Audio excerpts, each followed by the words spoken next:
But at the end of it, I don't want to go because these things are all, the tapes are available,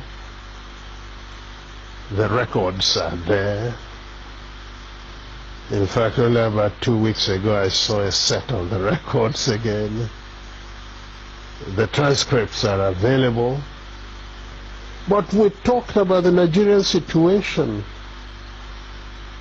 and certainly at the end everybody says, oh, you told them this, you did that. The fact was that our case was so clear that I actually believed at the end of Aburi that the problem was not Gowon, but probably some ambassadors in Lagos who were pressing for something else. Because we understood each other. We agreed on every single point. The drafting was, in fact, my chief secretary with 2 other chief secretaries from the other side.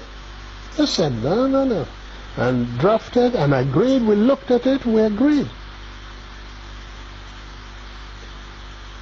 General Ankara read over the whole report again to us at the end.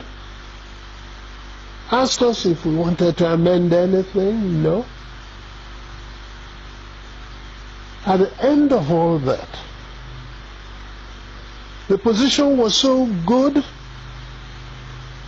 that actually Ankara drove Jack, Gowon and myself to the airport. Jack was sitting on his left, I was sitting on his right.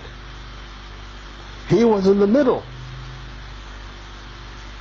And in the course of that journey, at a point, General Ankara shook his head and said, oh, thank you. Thank you. If only we can go on like this, everything would be all right. I believe I was the one. As I do now from time to time, I go for the dramatic. Suddenly I picked up Gowon's hand, put it on Ankara's lap, brought my other hand, placed it on it, and I said, General Sir, hold us together, I want to say something.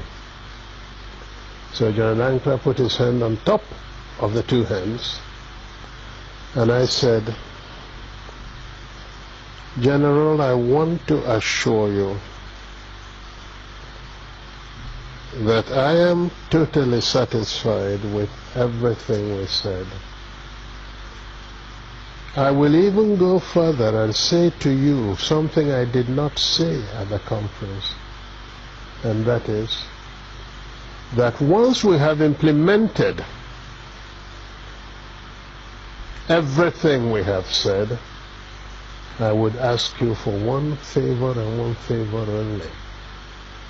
And that would be to be the one to propose Jack Gowon as a head of state of Nigeria.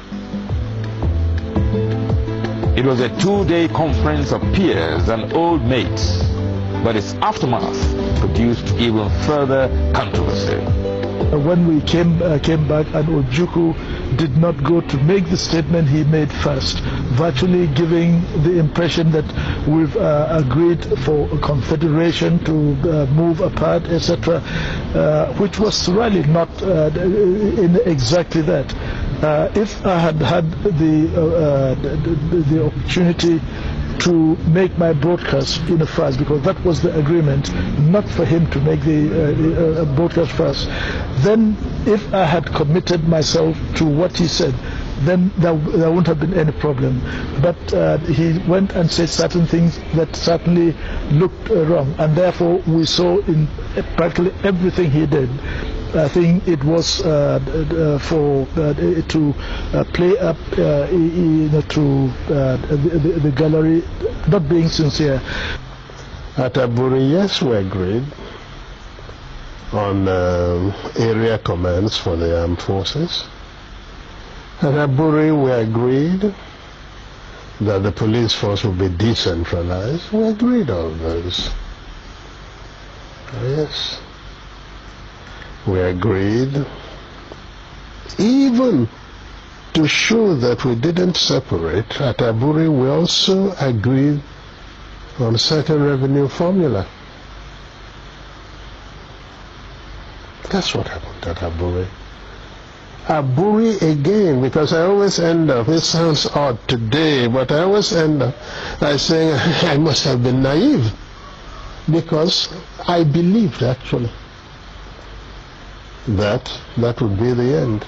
I'll confess to you, when I got back to Enugu, oh yes, I had a party, believing that probably the danger was over.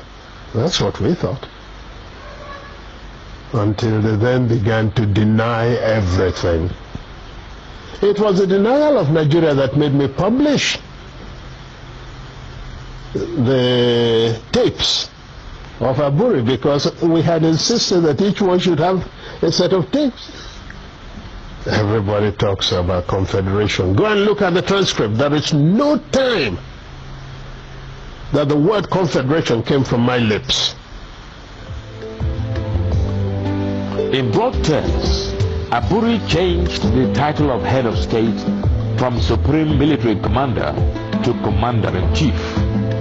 It gave the regions control over internal affairs, and concurrence of each region was now required for any decision affecting the whole country.